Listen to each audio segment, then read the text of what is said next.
همین ماه امامعلی رحمان رئیس جمهوری تاجیکستان الهام علیف رهبر کشوری را مهمانداری کرد که حکومت را از پدرش به میراث گرفته است. قرار بود سردار بردی محمدوف رئیس جمهوری ترکمنستان را هم میزبانی کنند که نیز چند پیش به کرسی پرزیدنتی پدرش نشسته بود. حالا رستم امامعلی پسر خود امامعلی رحمان که عملا شخص دوم کشور است از جانب بعضی رسانه و شارحان وارث کرسی پدر شمرده می شود. آیا این یک عمل قانونی و دموکراتی است و چه پیامد داشته می تواند؟ صحبت برنامه گپ آزاد امروز در همین باره است. سلام بینندگان گرامی، مهمانان ما هم سید جعفر عثمانزاده وکیل پارلمان تاجیکستان و رئیس حزب دموکرات و شاکرجان حکیموف سیاستشناس و معاون رئیس حزب سوسیال دموکراتی تاجیکستان هستند. خوش آمدید به برنامه ما. خب محترم سید جعفر عثمانزاده، گذشتن حاکمیت از پدر به پسر سلاله سازی یا نظام پادشاهی مگر نیست؟ در این باره نظرتون چی است؟ از شما شروع میکنیم. مرحبا. سلام، درود بر شما و به استاد شاکرجان حکیموف و بینندگان عزیز. ببینید، قانونگذاری جمهوری تاجیکستان برای هر یک فرد، مثلا حزب‌های سیاسی، تشکیلات و جمعیتی که مثلا دیگر طلبات قانون معین میکند حقوق داده است که پیشنهاد کنند. هنوز یگان مثلا از طرف حزب خلقی دموکراتی، از طرف شخصا پرزیدنت یا حکومت یگان اقدام، یگان اعلان نیست که برای پرزیدنت آینده یعنی رستم امامعلی پیشنهاد کرده می شود. ولی قانونگذاری هم یگان محدودیت هم نیست که اگر که رستم امامعلی رو حزب خلقی دموکراتی پیشنهاد کنند. برای همین باید در نظر بگیریم که چون قانونگذاری مخالف نیست و البته مردم حق دارند که هر چیز را مشاهده کنند، پیشگویی کنند، تحلیل کنند، ولی مطابق قانون‌های جاری جمهوری تاجیکستان یگان مثلا محدودیت نیست و اگر گپ در سر شخصیت برود البته سوال دیگر است که میتوانیم در این باره بحث کنیم. ببینید، اگر شما میگید که یعنی قانون هیچ ممانعت نکردن و حالا میخواستم از شاکرجان حکیموف پرسم که نظر شما درباره این شیوه دولتداری و دولت سازی چی است؟ عین سوالی که من به سید جعفر دادم، شما چی نظر دارید؟ باید تاکید نمود که شکل اداره دولت تاجیکستان جمهوری است، نه منارخی مطلق و نه منارخی محدود.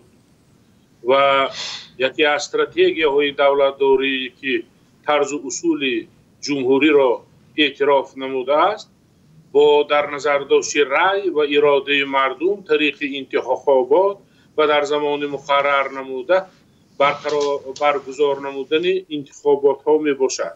انتخابات ها همزمان باید مطابق به سنت‌های حقوق بین المللی باشد، عادلانه و جایگیرشوی نیروهای سیاسی را در کشور افاده کند و افکار جمعیتی را نیست. اما برخلاف فلسفه شکل اداره جمهوری باعث تأسف است که بعضی کشورهای پساشوروی و دیگر دولت‌هایی که نظام سیاسی نامکمل دارند یا رژیم سیاسیشان اتوریتری، توتالیتری یا خودکامه می باشند، با استفاده از اصولهای غیر مشروع با پیوندان و فرزندانشان یا با آنهایی که رابطه کروپسیونی دارند شرایط مساعد را جهت اشغال وظیفه منصب پرزیدنتی به وجود آورده و همین وسیله اشتراک شهروندان را در حیات سیاسی و اداره دولت فوق‌العاده محدود می‌کنند که پیامدهای منفی نیز داشته است. شاکر جان، تشکر. ولی همچون قانونشناس شما آیا قانون‌های تاجیکستان به این سناریو اجازه میدن که اینو آن درباره میراث وارثی امامعلی رحمان بحث میکنن؟ وقتی که سخن درباره قانون میرود از لحاظ نظریه حقوق قانون‌های حقوقی و غیر حقوقی هست، اما با تجربه بعضی کشورهای خودکامه متوجه شویم چون پارلمان بیشتر یا اکثریت مطلقش با نمایندگی از یک حزب طریق موافقه با مقامات قدرتی و حفظ حقوق انتخاب میشد، افاده کننده و ایدیکاس کننده اراده سیاسی نفره می باشد که در قدرت مقام اول را دارد. از این خاطر چنین قانون ها ماهیتاً با کانستیتوسیونالیسم و پارلمانتریسم و در اصول با حقوق و آزادی انسان و شهروند محدودیت آورده فعالیت نظام علم و معارف را نیز محدود میکند و در اصول در تمام رشته های مناسبات اجتماعی و سیاسی فرهنگی تاثیر منفی میرسانند، زیرا که در ذهن مردم و خاطره تاریخی مردم چنین یک اندیشه تشکل می‌یابد که بدون داشتن رابطه اولادی یا مناسبت‌های کرپسیونی با دایره هایی که تصمیم گیری در حل تقدیر دولتداری و روندهای اجتماعی و سیاسی تاثیر مؤثر دارند و وابستگی دارند و از این خاطر چنین نظام ها نامکمل بوده، چون قاعده عادتا در اینجا کرپسیا و طرز اصول فئودالی یا عصر میانگی با فرهنگ سیاسی تبدیل شده است و جلب سرمایه خارجی را نیز خللدار می‌کند. بله، حالا سوال من به سید جعفر عثمانزاده همچون وکیل پارلمان، شما باور دارید که اگر راه انتخابات پیش گرفته شود، یعنی نامزدی رستم امامعلی در اونجا ذکر شده باشد، همه نامزدها حقوق و توان برابر خواهند داشت؟ به این باور دارید؟ ببینید، این وضعیت و این سوالی که شما می‌پرسید این باید از پهلوهای گوناگون باید نگاه کنیم. اون نظریه که استاد ابراز کردن این نظریه هست، ولی ما در یک دولتی زندگی میکنیم که درست است که دولت دموکراتی است، حقوق بنیاد است، دنیوی است، یگانه است، اما ما مردم مسلمان هستیم و اونقدر سال نشده است از جنگ شهروندی و مناسبت بین قومی و اولادی و منطقوی. یعنی مردم تاجیکستان در دوره گذریش با ارزش‌های دموکراتیک قرار دارد. ببینید، همین دولت و مردم خودش در دوره جامعه ما در دوره گذریش با ارزش‌های دموکراتیک و مردم در دوره مطابق شوی با همین ارزش‌ها.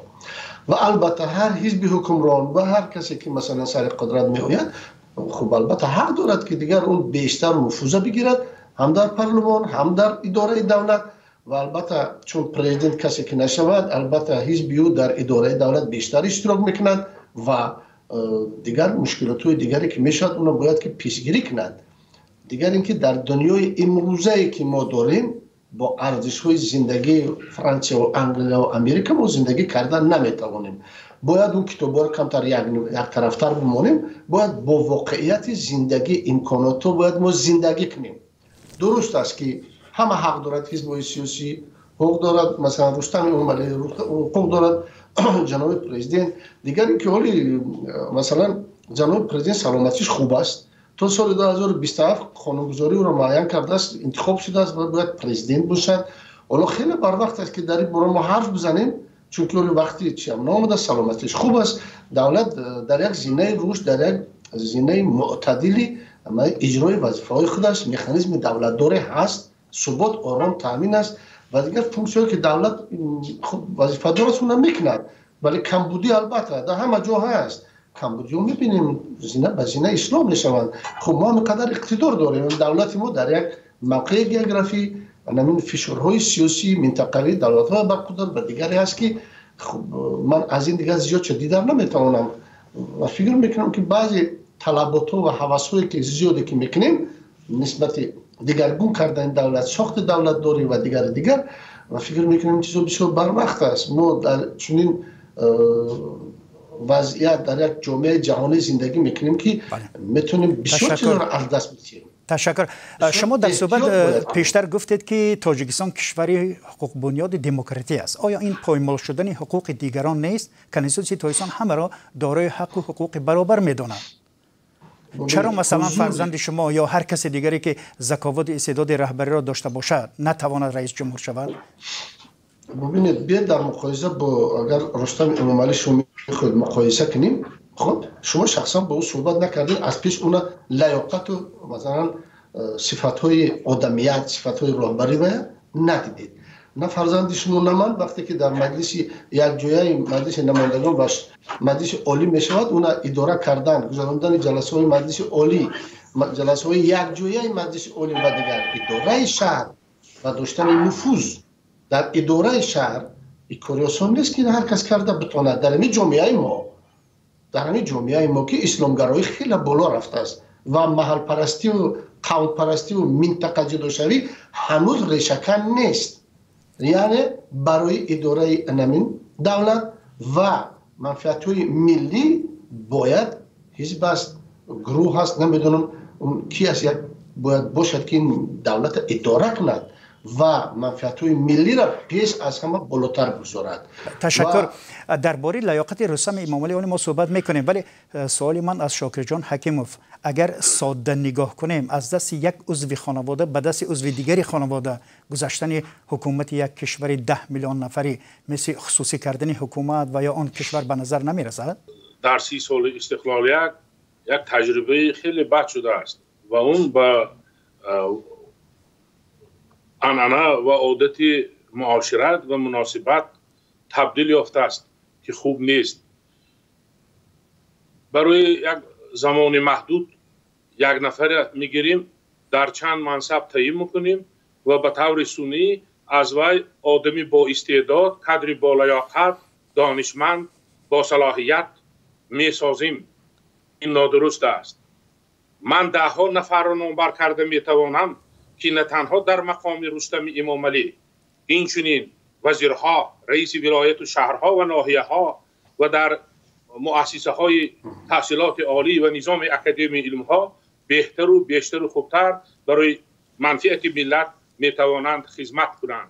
اما پدیده و ظهورات نامطلوب و مثل کروپسیا، اولادبازی و قومگرایی پیشین شده است و وظیفه آنهایی که آگاه و بیدارند کم باشند هم آنها باید ملت از پس خود روی خاطر رسیدن و آرمانهای ملی در دایره کنستیتوسیا رسانند بگویند و به آنها باید متوجه شویم. تشکر. این اول است. دویم طوری که علم اثبات میکند و تجربه سیاسی، وقتی که عضو یک خانواده وارث رهبر میشد، پدر نبیره و چنین دولت‌ها رو نامبر کردن ممکن است، هیچ وقت موفق نبوده است، نه در اقتصادیات و نه در سیاست، نه در علم نیز پیشروی ندارد، زیرا که شکلاً و به طور سنی مؤسسه‌های تحصیلات عمل میکنند. برای چی ما در مؤسسه تحصیلاتی و زینای گوناگون آن میخوانیم؟ برای چی ما فرزندان ما وادار میکنیم که از چند زبان آگاه باشند، از علم معاصر آگاه باشند تا که در سیاست، اقتصاد، فرهنگ و فعالیت ایجادی اینتלקتوالی موفق باشند؟ اما چون سیاست کادری غلط است، شخص پرستی وجود دارد و به طور سنی و بدون انکار افکار جمعیتی با مخشویی مشغول هستیم، میگوییم که گویا جامعه تیار نه. من در یگان سند حقوقی از جمله کنستیتوسیا و سندهای دیگری حقوقی تاجیکستان که از عهدهداری بین المللی و برمی آید، عباره دوره گذشته را نخواندم، یعنی ترانسفورماسیا. من در هیچ جا ندیدم که دموکراسی محدود بوده و غربی بوده و شرقی. قانون‌های ما واقعیت تاجیکستان افاده میکند، فقط اراده سیاسی لازم است که اون تدریجا عملی شود. من باز میگویم گپ درباره شخصیت رستم و یا دیگرها نمیرد، سخن درباره اصول و مناسبت به کادرها میرود. تشکر. جناب سید جعفر عثمان زاده، شما به همین حرفای شاکر جان چی نظر دارید؟ شما چی میگوید به این حرفا؟ ببینید، هر کس حقوق دارد که ابراز نظر کند، ولی استاد گفتن که دموکراسی غربی دیگر نمی شود. ما مثلا اخلاق زندگی ما وقتی که اسلامی است، طرز کاری ما، زندگی ما، فکرانی، کارگری ما تغییر می یابد. ما نمیتونیم رنگ فرانسوس یا که انگلیس یا که مردم آلمان زندگی کنیم، رفت و آمد کنیم، دیگر کار کنیم. این چیزا رو باید آمیخته بد نکنیم. مثل حواسای زیاد کن در کار نیست. نه یک بودن که اینا میقپیم و یا میقپیم بگیم ما اونم رابطه ما میشود، ما عملیات های میکنم، نمیشود. این پروسس در کار است. پروسس، بله، ما راه روش دولتداری را انتخاب کردیم، ولی جامعه ما هنوز آماده نیست. جامعه ما پر از ارزش‌های دموکراتی پشتیبانی میکند. نیوخی در اینجا مشکلات دیگر است، در اینجا روش دولتداری دیگر است. وقتی که درباره قانونگذاری دیگر میگن، قانونگذاری در همه جا هست، لیکن فقط اون اداره دولت زینه به زینه اینا در جا میگذارد. وقتی که درباره میگن اداره دولت، و ببینید همین تمام وزارت ها هم از فرزندای پرزیدنت است. نیوخی از تمام منطقه های تاجیکستان در تمام سطح تمام متخصصان پر است. خب ما در پارلمان میبینیم اونا میبینن حسابات میتین، سوال ها میتیم. بعد دیگه که با وزارت سر کار داریم، ما متخصصان رو میبینیم. ما نمیبینیم در اونجا دغدغه و فرخور دیگه همش اکثریت باشد. برعکس یک بار دیگه بعد دست صبح کنه داخلی تشکر. این چه نادرست است که بها دادن مردم نادرست میفهمد. این نادرست است استاد عزیز. ببینید همین در تمام ساحه ها متخصصان تمام چیز استفاده میکنند، ولی یک مشکل است که بعضی ها با سبب کم بودن معاش خب تاجیکستان را ترک میکنن. خب حق دارن، ولی بودجه ما همین قدر امکان دارد. با این معاش باید ما زندگی کنیم، یعنی راه روش زندگی رو زینت به زینت دیگر کنیم. ما دولت ساخته ایستاده ایم. تشکر. بله، ولی باید این رو هم بگویم که رسمی از دست پدر و پسر گذاشتن حکومت در دیگر کشورهای جهان هم دیده شده است. در 9 کشور افریقا این کارو کردند، در کره جنوبی هم و حتی در امریکا که البته آنجا از راه انتخابات آزاد دموکراتی صورت گرفته است. اما درباره کشورهایی که رسم و رسوم دموکراتی ندارند این را میگن که حاکمان فقط برای حفظ ثروت و مالکیتی که به دست آوردن قدرت را به یک فرد نزدیک یا از اهل عائلش میدن. نظر شما شاکر جان در رابطه به این سال چی است؟ من نمیخواهم که با خصلت یا خاراکتریستیکی جامعه اسلامی داشتن دولتداری تاجیکستان اصول اداره را بررسی کنیم.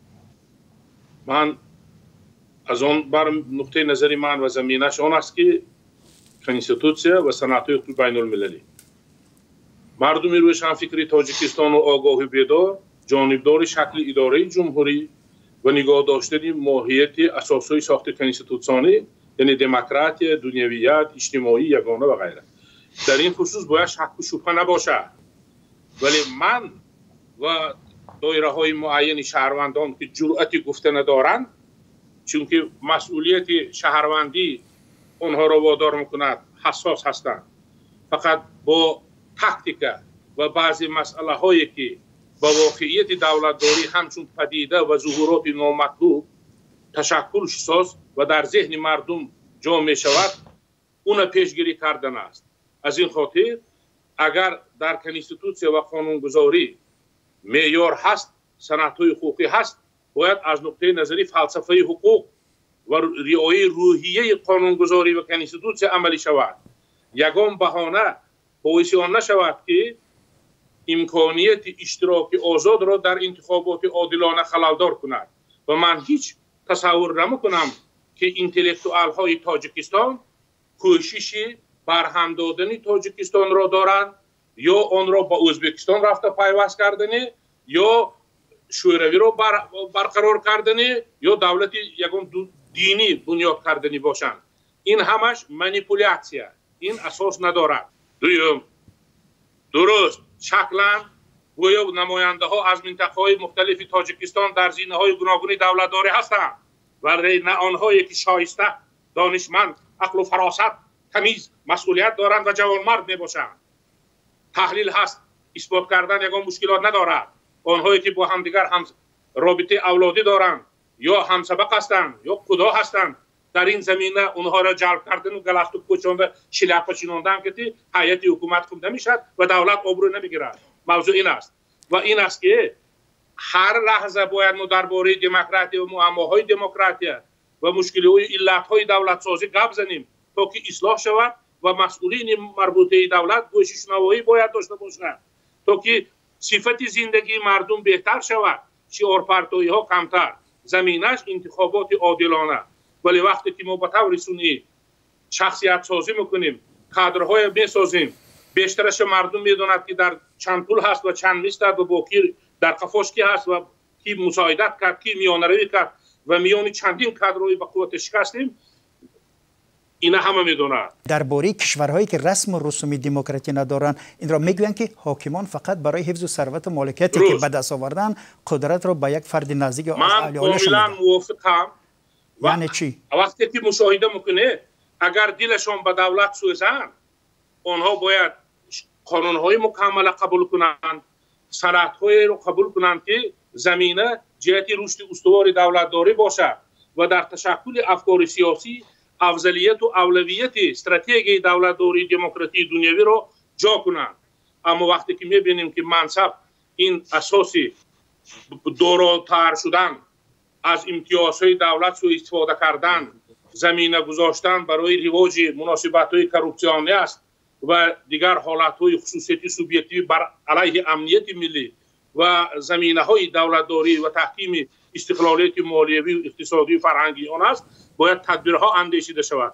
اما این گپ‌ها باید در سطح‌های گوناگون مقامات نمایندگی دولتی، جماعت دهات، مجلس وکیلان خلق ولایت و شهر و ناحیه، پارلمان کشور گفته شوند تا که اعتراضها در شکل‌های گوناگون و در کوچه گفته نشود. هیچ که جانبدار متشنج شدن اوضاع اجتماعی و سیاسی نیست و هر کی چنین اندیشه دارد خائن است و دشمن ملت.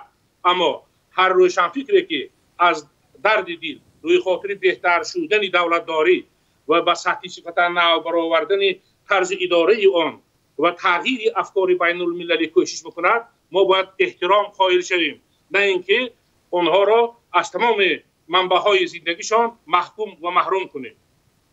تشکر. سید جعفر عثمان زاده، شما به همین سوال چی نظر دارید؟ یعنی کشورهایی که رسم و رسوم دموکراسی، عملا رسم و رسوم دموکراسی ندارند، این را میگویند که حاکمان فقط برای حفظ ثروت و مالکیتی که به دست آوردن قدرت را به یک فرد نزدیک یا از اهل عائله‌شون میدن. چگونه دولتی که نباشد، اگر نیروی سیاسی با قوت نباشد، جایگاه نداشته باشد، مکانیزم های اداره‌ای مثلا مفکوره مردم و یا جایگاه در نظر مردم نداشته باشد، اون نمیتواند به سر قدرت بیاید. همون میباید که در رقابت سیاسی است، اقتصادی است، یعنی باید بهتر است، یعنی باید زورتر است و باید قائل شدن در کار، همکاری کردن در کار و هر روز یک کمبودی یا تیر کافتن یافتن، کمبودی همه دارند، من هم دارم، شما هم یک کمبودی در رشت یافتن ممکن است، لیک آخر معنی ندارد که دیگر شما رشتون بتراشید یا که من گلستون نپوشم که دیگر کارا نکنم. کمبودی در همه جا هست، ولی مکانیزم های اداره دولت در منتالیتیت مردم آسیای مرکزی خاراکترهای مخصوصی خودش دارد که رو باید به نظر بگیریم، چون در کجای دیگر رو دورتر باید که نگاه کنیم. بله تاجیکستان رو باید دیگر کنیم، ولی دورتر باید نظر کنیم. یعنی شخصیت هایی که امکانات بیشتر دارند، شخصیت هایی که در اداره دولت از همه جبهه، از همه لحاظ امکان دارند. شما گفتنی است که بغیر از جناب رستم ملی در انتخابات کسی اشتراک نمیکند یا که دیگر نفر از حزب خلق دموکراسی اشتراک نمیکند و برای چی فکر میکند که حزب خلق دموکراسی باید در انتخابات باید اشتراک نکند و کی حقوق جناب رستم ملی را محدود دارد که وای اشتراک نکند. حالا اون اعلام نکرده است، حکومت نگفته است، پرزیدنت نگفته است، کسی پیشنهاد نکرده است، ولی یک جا به یک جایی که رفت. درست است، میگویند که جناب استاد شیخ حکیموف که شخصیت‌های با لیاقت زیاد هست. ما دیدیم بعضی وزیرها را که لیاقت اونا را دیدن، منطقه را نگاه نکردن، ماندن، ولی معلوم شد که کلا یک به خائنی دست میزنند. کلا استعداد علم دیگر است، ولی منفعت‌های ملی را پشتیبانی کردن، این همه کردن نمیتواند. ما نمیتونیم رنگین کنیم مغز سر آدم و ببینیم که چیکار کرده میتونه و احتمالات به جا میبرد. ولی نظام امروزه در منطقه، در دنیا، در مثلا سازمان‌های منطقوی دنیوی دیگر تاجیکستان رو معرفی کرده. ما یک جا به جا رفتیم، حقوق انسان یعنی که محافظت کرده میشه. تاجیکستان به یک از دولت‌های امن هم در منطقه هم در دنیا شناخته شده است. نه در آلمان، نه در مثلا عربستان، سعودی و امارات یا که آلمان دیگر من ندیدم بچه صفر 54 خودش ساعت 10 شب رفته خلب بخرد، یک شیرینی اگه چی بخرد تنها در مدت 24 ساعت دختر و بچه دیگر میگردن. اگر همین امن است، یعنی که این یکی از الیمنت ها است. الیمنت یکم این امن است، نه که امنیت تامین است. البته کمبودی ها در استحصالات، در صنعت، در طرز دولتداری، در اداره، یعنی عوض کردن کادرها شدن میگیرد.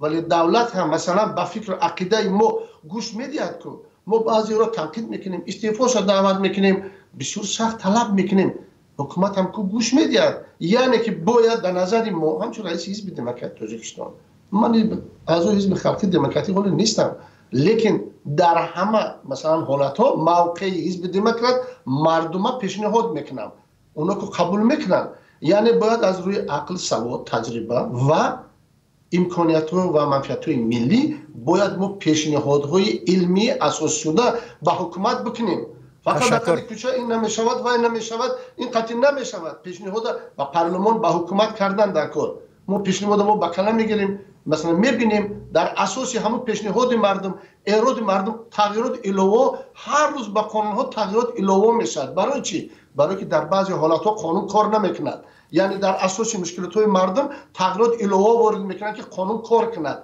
یعنی با مردم مطابق باشد تشکر یک آرام کامفورت ایست کند دو تیزیس یا نکته هست اولش اینکه رقابت نه تنها در مناسبت های سیاسی اینچنین در اقتصاد و فرهنگ و علم وجود ندارد یک دوم اگر وجود می داشت نوبسته از عقیده سیاسی اعتقاد و موقع شهروندی تلویزیون و رادیوهای تاجیکستان که همهشان از حساب شهروند طریق سپردن انداز نگاه داشته می شوند به همین گونه موضوع ها اجازت می داد و روی خط آنهایی که برخلاف کنستیتوسی همچون سنزور هست و اصلا چهرهشان تا اعلان زمان انتخابات نباید باشد تا که شخصیت نشوند نمیشد این مسئله های اراده سیاسی دوم هر نفری که نیتی راهبر شدن خواهد در هر سطح نباشد باید خالصانه و روی خاطر منفعت های ملی و با در نظر داشت واقعیت های معاصر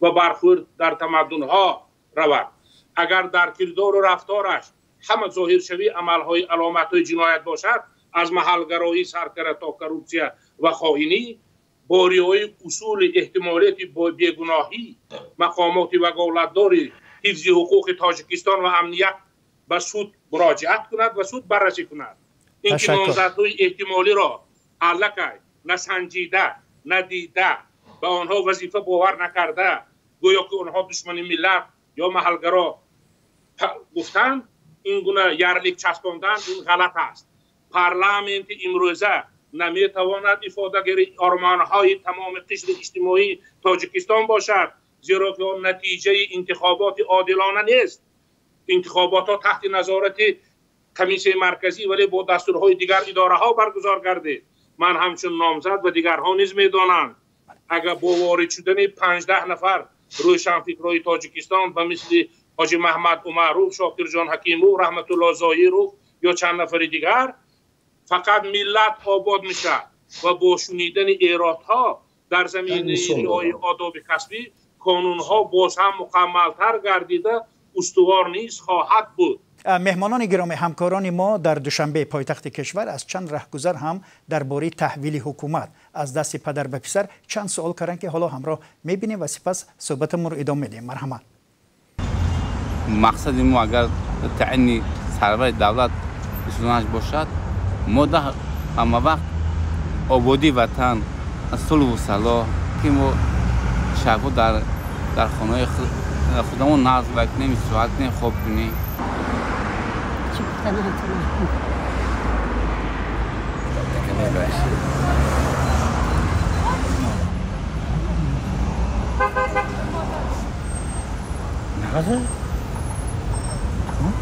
پدر همون دونسته پسر را نگاه که باید حکمیت چیه تشکر به همصحبتان ما و ظاهرا ساکنان دوشنبه می هراسان در این موضوع صحبت کنند چون که یک موضوع تابو دانسته میشه. حالا جناب سید جعفر عثمانزاده نظر شما درباره این گفته‌های مردم چی است به هر صورت؟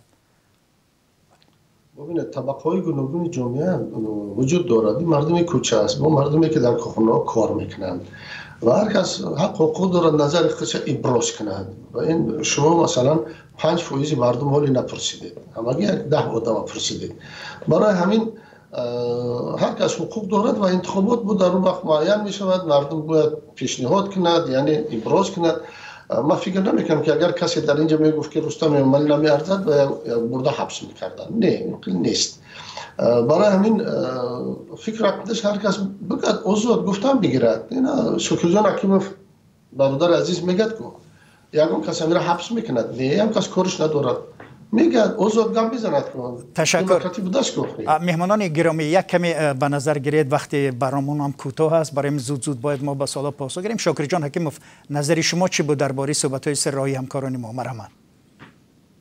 یکمش این که در وجود شهروندان تاجیکستان ترس و هراس جا شده است و از این خاطر اونها از گفتن دایر به مسئله های مبرم دولتداری و حیات اجتماعی و سیاسی خودداری میکنند. این خوب نیست. دوم، در تلویزیون و رادیوی دولتی که باز میگویم و تاکید مینمایم تکرار شود هم از حساب مبلغ گذارها به مثل من، یعنی اندازه‌سپارنده ها نگاه داشته می شود. برنامه های تحلیلی نیست که با طبع و ذوق بیننده آگاه و بیدار موافق باشد و بنابراین مردم یا انتلکتوال ها، روشنفکرها، زیایی ها طریق منبع های اطلاعاتی خارجی و الटरनेटिव्ی اطلاعات میگیرند. من در ناحیه های دوردستترین بودم، بغیر از ناحیه تیمورولید و مرغاب تمام تاجیکستان گشتم در دایره برنامه ها. نان خوردنی ندارد مردم، پایپاقش دریده ولی شیمش چرکین، اما ماهواره دارد و طریق ماهواره وارد تلویزیون ها میشد، شبکه ها میشد، از الجزیره، بی بی سی و غیره ها بهره میبرد.